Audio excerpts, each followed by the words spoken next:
আল্লাহ হাবিব বললেন তোমরা দুইটা কাজ বেশি বেশি করবা। কয়টা কাজ? কয়টা? একটা হলো বেশি বেশি কোরআন তেলাওয়াত কি করবা? বেশি বেশি কোরআন তেলাওয়াত করবা। দুই নম্বর হলো মানুষদেরকে তোমরা ইফতার করাবা। কি করাবা? মানুষদেরকে ইফতার করাবা। এখন এই কোরআনুল কারীম তেলাওয়াত করার কিছু আদব আছে। কি আছে? ওদের কাছে দাও। কোরআনুল কারীম তেলাওয়াত করার কি আছে? কিছু আদব আছে।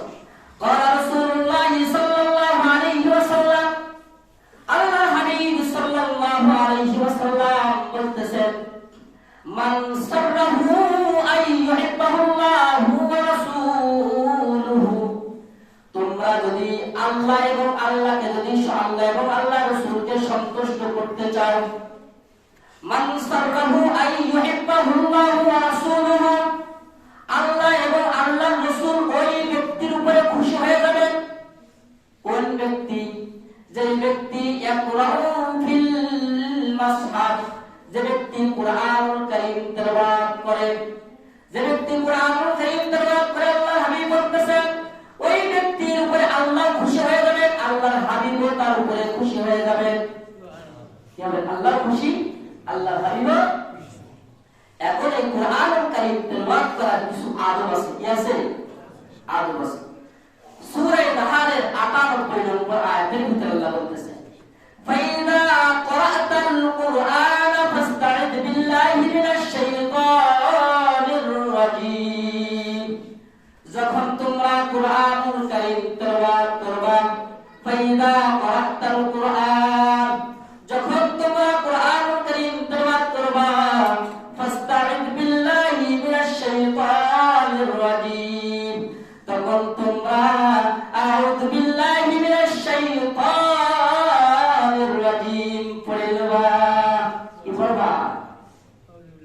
কথা কি বুঝা আসছে?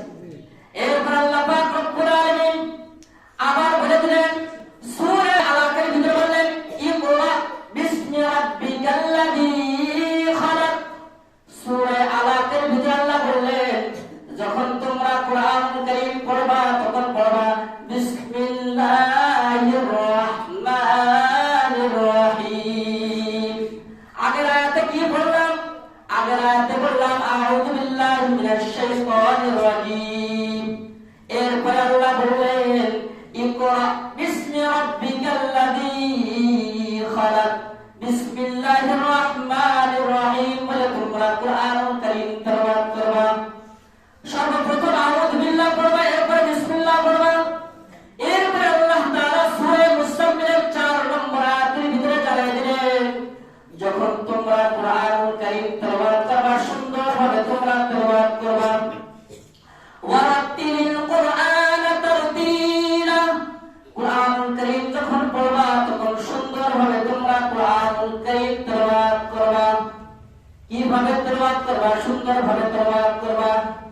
এরপরে কোরআনুল কারীমের আরো আদব হলো যখন কোন আযাবের আয়াত আসে তখন তোমরা ওই আয়াতকে বারবার পড়তে থাকবা, বারবার পড়তে থাকবা।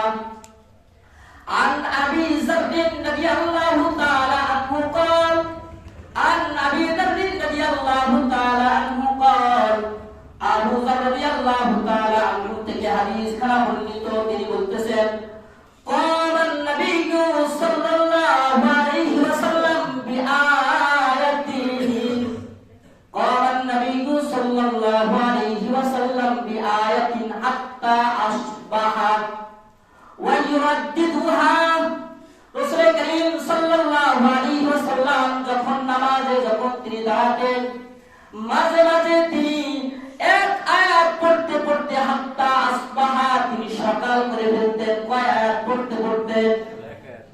এক আয়াত পড়তে পড়তে তিনি সকাল করে ফেলতেন। ওয়াইরাদ্দিদুহা এক আয়াত কি শুধু টান দিয়ে পড়তেন না, ইরাদ্দিদুহা বারবার তিনি ওই আয়াত পড়তেন, বারবার ওই আয়াত পড়তেন। আল্লাহর নবী যখন আযাব সম্পর্কে কোন আয়াত পড়তেন নামাজের ভিতরে তখন ওই আয়াত বারবার পড়তেন, বারবার পড়তেন। কোন আয়াত বলবো? ইন তুআযিবুহুম ফাইন্নাহুম ইবাদুক সূরা মায়েদার ১ ১ ৮ ১০০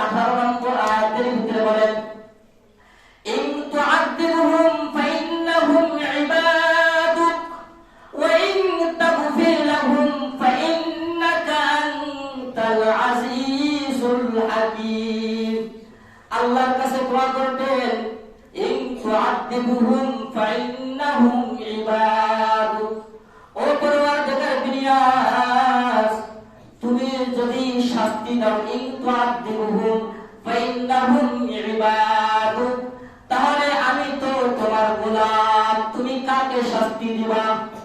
আল্লাহ হাবিবের কোনো গুনাহ ছিল না, তারপর এই আয়াত বারবার তেলাওয়াত করতেন, ইন তুআদ্দিবুহুম ফাইন্নাহুম ইবাদুক। ও পরওয়ারদিগার বিনিয়াস, তুমি যদি আমাকে শাস্তি দাও, তাহলে আমি তো তোমার গোলাম। ওয়া ইন তাগফির লাহুম, আর যদি তুমি ক্ষমা করে দাও, ফা ইন্নাকা আনতাল আজিজুল হাকীম, তাহলে তুমি তো পরাক্রমশালী দয়াময়। আল্লাহর কাছে এই আয়াত বারবার তেলাওয়াত করতেন, হাত্তা আসবাহা, এমনকি মাঝে মাঝে সকাল পর্যন্ত এই আয়াত তেলাওয়াত করতে থাকতেন। কুরআনুল কারীম পড়ার আরেকটা আদব, আল্লাহর হাবিব সাল্লাল্লাহু আলাইহি ওয়াসাল্লাম বলতেছেন, যায়্যিনুল কুরআনা বিআসওয়াতিকুম, যখন তোমরা কুরআনুল কারীম তেলাওয়াত করবা, তখন তোমরা মধুর সুর মাখা দিয়ে তোমরা তেলাওয়াত করবা। যায়্যিনুল কুরআনা বিআসওয়াতিকুম, সুন্দর ভাষা, সুন্দর কণ্ঠে তোমরা তেলাওয়াত করো। যার যেই কণ্ঠ আছে ওই কণ্ঠ দিয়ে সুন্দরভাবে তেলাওয়াত করার চেষ্টা করো। ওই কণ্ঠ দিয়ে সুন্দরভাবে তোমরা তেলাওয়াত করার চেষ্টা করো।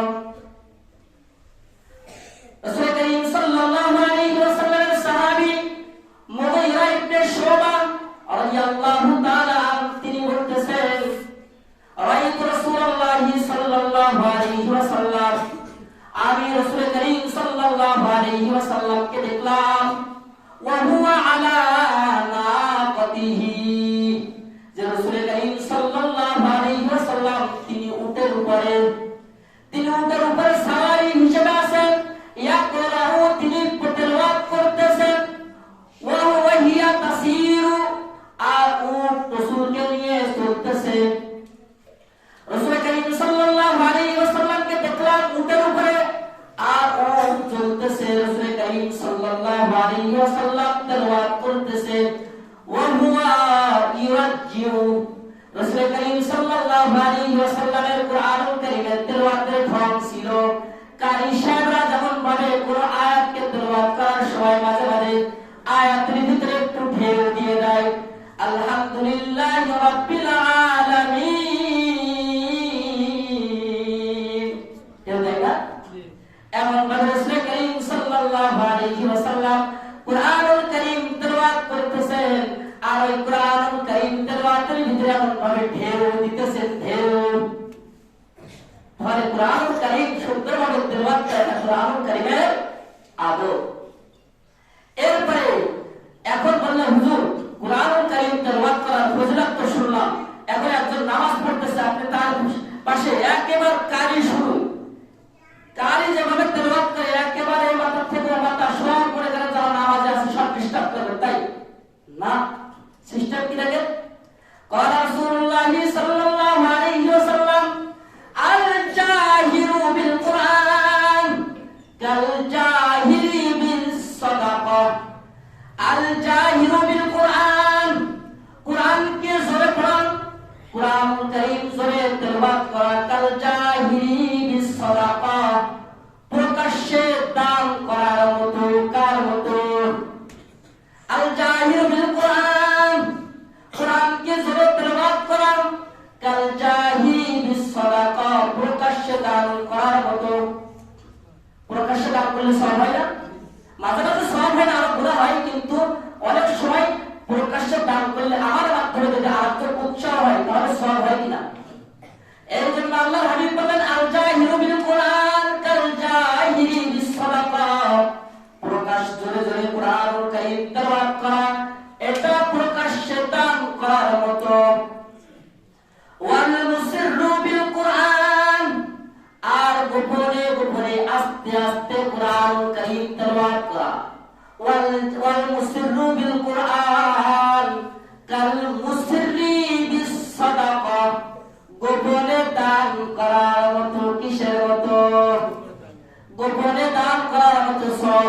হয়, তাই না? অর্থাৎ তাহলে বোঝা গেল কিছু কিছু সময় কোরআনুল কারীম করে তেলাওয়াত করা যাতে করে আরেকজন উৎসাহী হয়। আবার কিছু কিছু সময় আছে কোরআনুল কারীমকে আস্তে আস্তে পড়া যেন অন্য কারো যেন কষ্ট না হয়, অন্য কেউ বিরক্ত না হয়। কথা কি বোঝা আসছে? তাহলে কোরআনুল কারীম পড়ার আদব জানতে পারলাম কিনা? তাহলে এখন আপনি কি যখন কেউ নামাজ পড়বে জোরে পড়বেন না আস্তে পড়বেন? আর যখন দেখছেন যে না ভালো একটা পরিবেশ আছে, আপনি সুন্দরভাবে একেবারে কারির সুরে আপনি তেলাওয়াত করতে থাকবেন, পারবেন না ইনশাআল্লাহ?